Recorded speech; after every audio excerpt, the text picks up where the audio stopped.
Улсаас 2025 оны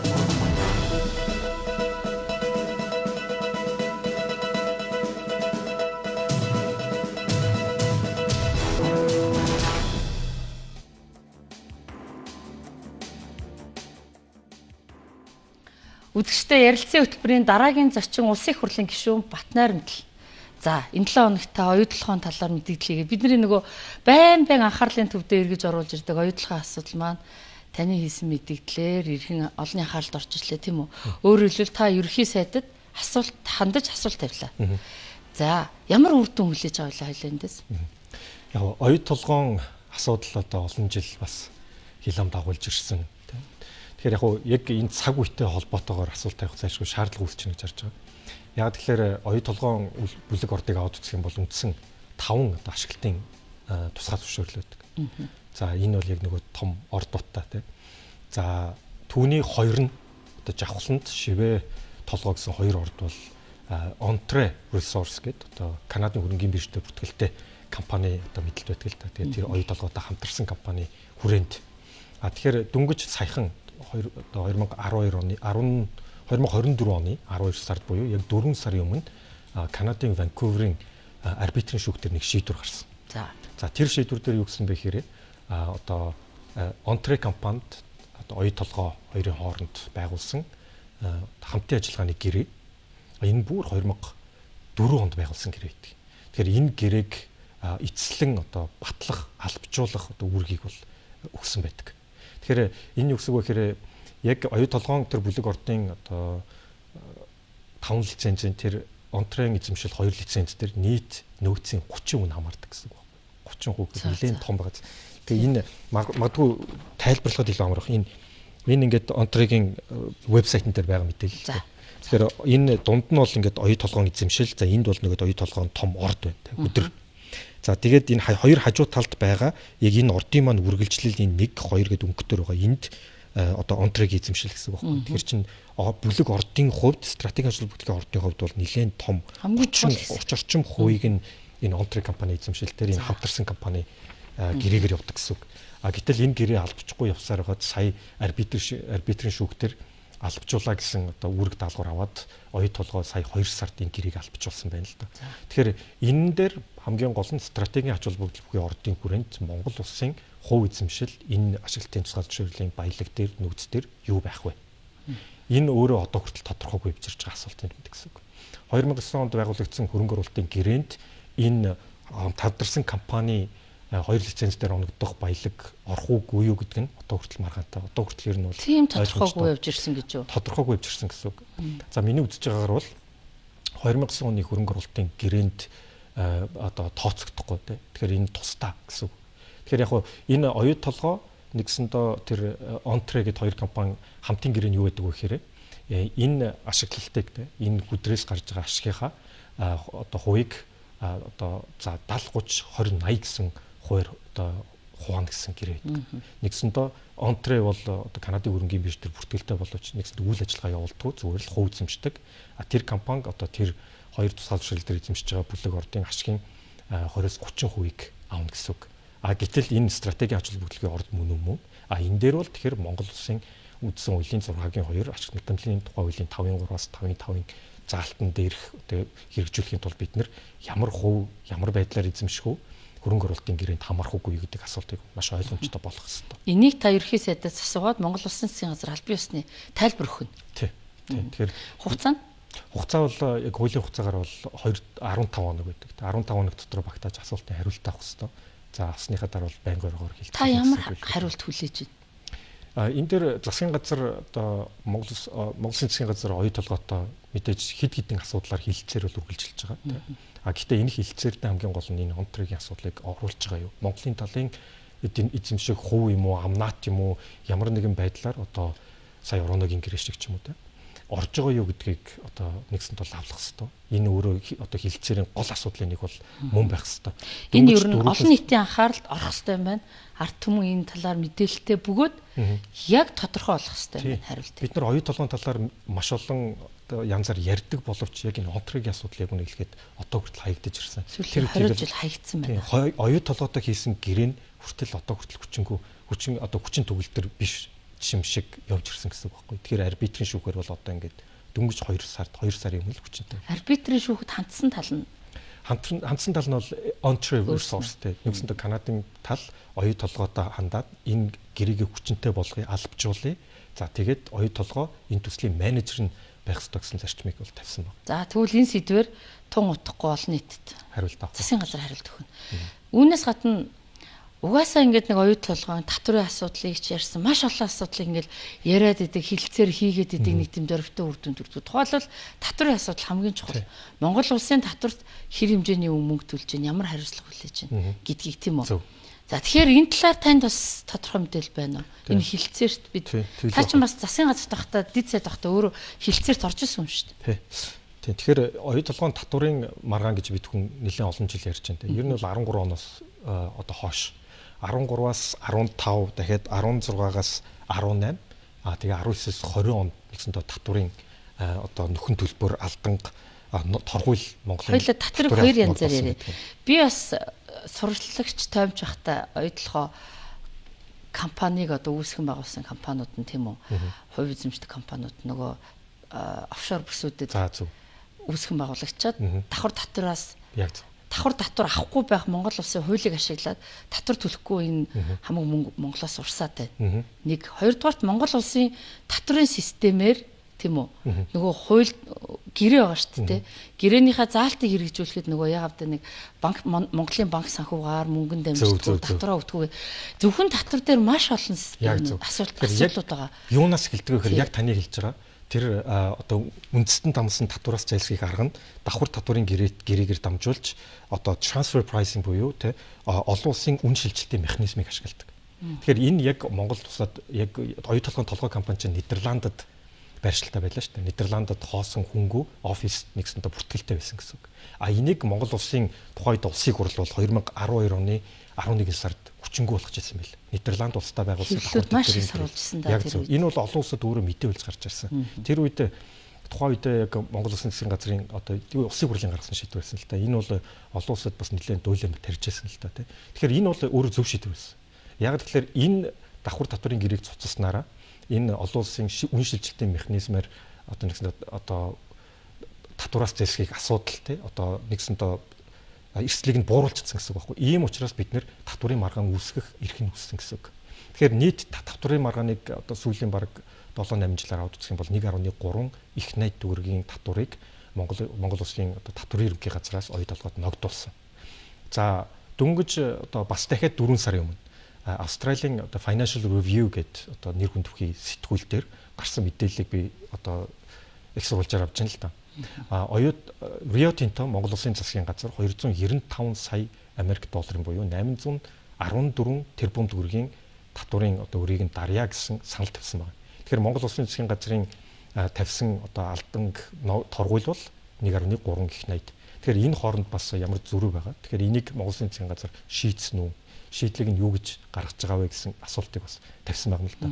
За энэ дээр яг таны бас яг хэлсэн дээр нэмэг хэлэхэд тэр офшор бүс байна те. Тэгэхээр энэ бол дэлхийд даяар ялангуяа жижиг орнуудад томоохон үндэстэн дамсан корпорациудын ашигладаг сонгодог арга л да. Тэгэхээр нөгөө Нидерландад байсан офшор бүсд байсан бүртгэлтэй компани дөнгөж оюу толгой 2023 оны 12 сард саяхан гэсэн үг жил орчмын өмнө Монгол улстай давхар татварын гэрээтэй Сингапур улс руу шилжүүлсэн. Тэгэхээр Нидерландад тэр дансны дээр бүртгэлтэй байсан бүх зүйлс яг дахиад давхар татварын гэрээтэй Сингапур улсад шилжсэн мэдээлэл гарсан. Тэгэхээр дахиад нөгөө үн шилжүүлэх механизмаар татвараас зайлсхийх эрсдэл үүсэхгүй гэж одоо урьдчилан сэргийлж байна гэсэн үг. Монгол улс ингээд татвар ингээд тавиад төлбөр тооцоо ингээд оногдуулаад хахад төлдөггүй шалтгааны та ингээд хилцээрт дид сайд байхдаа маш олон удаа орсон шүү дээ тий. Тэгэхээр тэр төлдөггүй шалтгаан нь яг юу вэ? Энэ дахиад хилцээр л дээ. Ер нь олон улсад ч гэсэн байдаг жишээ нөгөө хилцээр хоёр талд маргаан үсгээд хилцээр нь явсаар татварын маргаан арбитр төр шийдэх. Тэгээд тэр маргаанаа хүлээгээд тэр нь өөрөө цаг хугацаа тий маш их алддаг гэсэн үг. Тэгэхээр яг Монгол улсын энэ дээр бас нэг зүйлийг хэлмээр байна. Монгол улсын татварын ерөнхий газар тэр дундаа яг энэ олон улсын үн шилжилдэг хилцс байгаа. Энэ хилцс бол ер нь мэрэгжлийн хувьд бол миний хувьд бол айгүй сайн байг гэж дүгнэдэг. Энэ нь өөрөө бас олон улсад ч гэсэн сайн жишгээр дурддагддаг тийм одоо тайлангуудыг бас интернетээс харж болно тий. За дээрэс нь за ингээд татврын асуудлыг та бас асуулт тавиад хариулт авах юм. Асуулт тавиад хариултаа одоо хариултаа авах гэсэн үг л. Гэхдээ яг үүндээ арбитрийн маргаанч эцлэгдэхгүй ч юм уу энэ тохиолдолд яваад байвал ингээл бид нэмжил оногдуулаад байна, шийдэгдэхгүй яваад байна тийм үү цаг хугацааг. Тий, цаг хугацаа алддаг. Бид нар чинь нөгөө нэг хэсэг хотынхаа төвд нэг талхны зураг тавиад Монголын ард түмэн хожих хэсэг нь илээ 95% билүү. Монгол яг хөө тэр нэг 75% нийтгүүж хэдэн үнэтэй. Энэ өөр үндсэн хуулийн зарчим л дээ. Үндсэн хуулийн 6-гийн 2. Тийм реклам хадаад бид нар нэг үнэмшгүй яваад байдаг чинь ердөө энэ татврын систем бүх юмыг дандаа ийм офшор бүсэд байрлуулсан анханасаа их бодож төлөвлөсөн л ийм систем рүү. Тэр энэ системийг ойлгохгүй явж ирсэн л авшиг. Ер нь бол тийм. Тэгэхээр яг хөө энэ одоо зөвхөн Rio Tinto гэлтгүй ер нь олон улсын томоохон үндэстэн томсон корпорацууд те одоо ашиглаж ирсэн офшор бүсийг ашиглаж ирсэн. Энэ нь буцаад одоо тэр буурай орнуудын эсвэл тэр үйл ажиллагаа явуулж байгаа орнуудын татврын одоо хэмжээг нь бууруулдаг ийм эрсдлүүд бол гардаг. Тэгэхээр олон улсад яг байдаг. Энийг хамгийн гол нь бид нэр өөртөө харилцаа ашигтайгаар л шийдэх хэрэгтэй. За хүний нөөцийн асуудал бүү маргаан шүү дээ бас. За тийм. Цалин гадаад Монгол ялгаатай гээл тийм үү. Ер нь олон асуудал. За хүний нөөцийн энэ асуудлыг шинэ менежментээр шинэ аргачлаар хийх боломж байдаг болоо. Тийм. Тэгэхээр энэ дээр миний төвшүүлж байгаа одоо бас санаа юу гэхээр оюу толгой бол яг өнөөдрийг хүртэл 2009 оноос хөрөнгө оруулалтын гэрээ 10 сарын 6 зурагдсанаас хойш хөрөнгө оруулалтууд бол маш их хийгдсэн. Монголын эдийн засагт орж ирсэн гадаадын шууд хөрөнгө оруулалтын бараг 86% оюу толгой хөрөнгө оруулалт байсан. Тэгэхээр энэ өөрөө хөрөнгө оруулалт ордог бүтээн байгуулалтын компани байж ирсэн. Бүтээн байгуулалтын мега төсөл байж ирсэн. Энэ 16 жилийн турш ирсэн мега төсөл маань энэ оны төсвөлөөр ер нь бол дуусч гин гэсэн үг. Далдуурхан бүтээн байгуулалт дуусаад оюу толгой одоо тогтвортой олборлогч уулуурхан компани руу шилжиж гин гэсэн үг. Тэгэхээр энэ шилжилт өөрөө хүний нөөцийн бодлогын заавал стратеги байх ёстой гэж бодод байгаа юм л да. Яг гэх юм бол өнөөдөр оюу толгой төсөл дээр үндсэн ажилтнгаар бол нэг 50,000 орчим ажилчин харин туслах ажилтан буюу одоо сабконтрактороор 20,000 орчим ажилчин ажиллаж байгаа. Тэгэхээр тэр далдуурхан бүтээн байгуулалт маань дуусгаар тэр 20,000 орчим одоо сабконтрактор ажиллаж байгаа хүмүүст нэгсэндээ яг тийм төсөл байхгүй болно гэсэн үг байхгүй.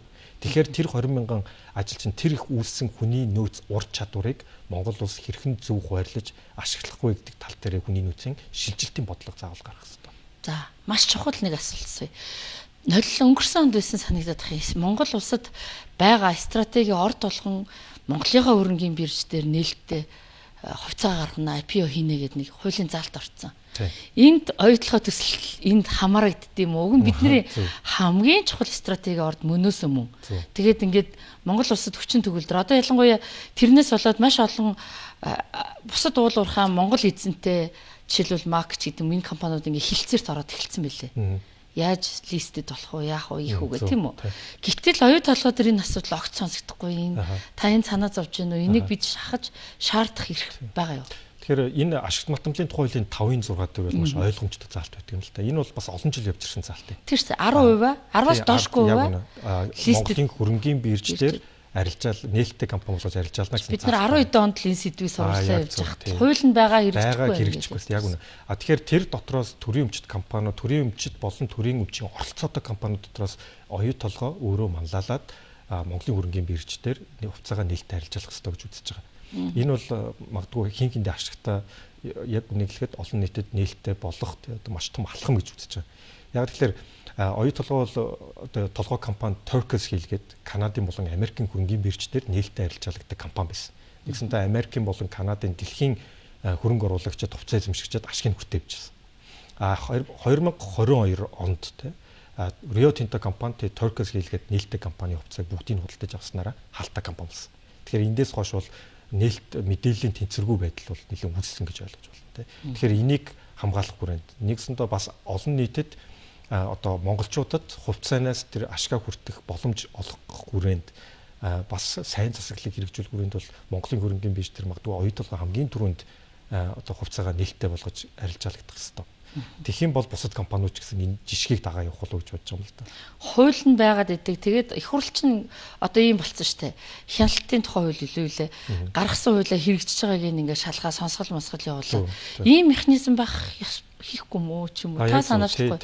Яг тэгэхээр би танаас ягаад энийг дахин асуух юм. Нэгдүгээр та уулуурхаан дид сайд авахта өөрөө маш их мэдээлэлтэй байсан, хилцээрт орсон. Хоёрдугаар та чи Харвард төгсөө хэл ус сайтай. Одоо яг ингээд тань шиг хүмүүс шаардаж ахаа явахгүй бол ихийнх нь ойлголцоход хэцүү юм шиг юм нөхцөл байдал харагдаад байна. Зөв л дээ. Ер нь одоо сүүлийн 30 жилийн Монголын парламентыг авч үзэхээр хууль батлах, нөгөөх нь бол хуулийн хэрэгжилтийг хангах, хяналт тавих том үүрэг байсан л да. Тэгэхээр энэ үүргийг бас одоо сая бид нэр сонсгол хийдэг болсноороо албан ёсоор одоо олон нийтэд хэрэгжүүлээд эхэлж байгаа юм л да. Тэгэхээр сонсголоор миний хувьд ч гэсэн байр суурь урд нь сар гаруй өмнө илэрхийлсэн. Ер нь энэ стратегийн ач холбогдол бүхий ордууд гэж яриад байдаг. Үүн дээрээ олон нийтэд үндсэн хуулиар олгогдсонтэй мэдхэхээр хангахын тулд энэ дээр сонсгол стратегийн ордууд дээр сонсгол гэж бүгдээрээ нэг 3.5 саяла нэг мэддэг болох хэрэгтэй гэж бас үзэж байгаа тий. Таны зөв сонсгол хийх ёстой, мэддэг хэрэгээр хангах ёстой гэж. Энийг хэн санаачилдаг вэ?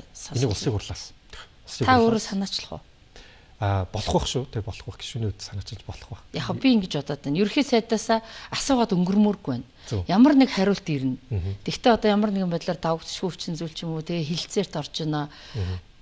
Одоо ингээд асуудлыг ярьж ийна гэсээр хөдөл олон жил өнгөрчдөг шүү дээ. Тий. Тэгэхээр ер нь сонсгол оюу толгой илтгүү стратегийн ордууд дээр бүгдэн дээр нь бид нэр хийж олуулаа 3.5 соёлоо ойлгож авах нь зүйтэй л гэж байна. Хамгийн чухал стратегийн орд дээр бид нар ийм одоо том жиргүү гэх юм уу хөнгө хандаад ирцсэн байгаа юм чинь нэг сонсгол ивэл бусад бүх ордууд дээр хүмүүс мэдлэгтэй болоо шаардах байх. Тий стратегийн тэр олон ордууд одоо ингээд бүр нэмсээр гад стратегийн ордын тоог олон болгочлаа шүү. Тэгэхэд боллоо хамгийн сүүлд. Яг уу стратегийн ордын одоо жагсаалтанд бол өөрчлөгдөв. Жагсаалтан дээр хамгийн сүүлд нэг хідэн компани нэмэгдсэн санагдаад байна. Ер нь яг стратегийн ордууд дээр хоёр хавсралт байгаа. Тэгээ бүр 2007 оны улсын хурлын тогтоолоор гаргаж ирсэн стратегийн ач холбогдлогын ордуудын жагсаалт гэдэг. Хавсралт нэг дээр 17 одоо орд байдаг. За хавсралт 2 дээр үлдсэн нийтдээ нэг ойролцоогоор 39 орчим бас орд байдаг. Энэ 39 ордоос чинь ингээ хойлоо тоол л да. Манай Эрдэнэт хүлдэрч гисэн листэд болох үүрэгтэй мэл ч тийм үү. Нөгөө хуулиараа хоёулагийг яриад байгаа ашигт малтмлын тухай энэ тий хөрөнгөний бирж дээр олон нийтэд нээлттэй болно гэдэг нь олон нийтэд мэдээлэл нийлт тод болно. Олон нийт бас тэндээс ашиг хүртэх боломж нэгдэн 3 дугаар. Ятгахна хувьцаа эзэмшигчдийн хурлаа нэг хийштэй. Санхүүгийн зах зээлд одоо хөгжүүлэх маш том хөшүүрэг болно гэсэн үг. Бид нар ингээл зөвхөн Эрдэнэс тавталхаа гэдэг тэр нэг хэсэг газраар ноолол тэрний хувьцаан дээр ингээл мөнгөнд тараахан зөв ингэж тараасан мөнгөө хоримтлуулъя буцаагаад хувьцаа авъя гэдэг ч юм ингээл яваад хахад цаана нь олон нийтийн өмч болоогүй листэд болоогүй мэдээлэл нийлт тод болоогүй ийм олон зүйлсүүдийг бид нар үнэхээр мэдлэгтэйгээр оролцож чадахгүй байна тийм. Яг зөв. Тэгэхээр оюу толгой ийм одоо маргаантай төр нэг төрийн эзэмшил компани тэр мэдээллийг одоо дүн шинжилгээ хийгээ яваад байдаг ш. Монголын хөрөнгөний бирж дээр гарчих юм бол хөндлөнгийн Монгол шинжээчд одоо санхүүгийн шинжээчд өөрсдөө анализ хийгээд дүгнэлт гаргаад одоо энийг олон нийтэд илүү ойлгуулах тэр боломж бас нэгдэнэ гэсэн үг. Тэгэхээр би бол Монгол залуучууд энэ дээр бол хөндлөнгийн дүгнэлт гаргаад сайн анализ хийх тул итгэлтэй байна. Ер нь Монголын хөрөнгөний бирж дээр гарах нь одоо хамгийн зөв шийдэл энийг оюу толгой манлайлаасаа л гэж бодож байна. Хэвлэл мэдээлэлч гэсэн нэлээд ойлголттой шахах шаардлагатай ажиллаа хийх хэрэгтэй байна. Тий, ер нь тий одоо яг улсын хурлын гишүүний хувьд ч гэсэн бас хийх хэрэгтэй тий. За ямар тач та оюу толгойн асуудлыг дахиж нийгмийн анхаарал дотор оруулаад ерөнхий сайдаас улсын хурлын чуулган дээр тийм үү асуулт тавьсан байна.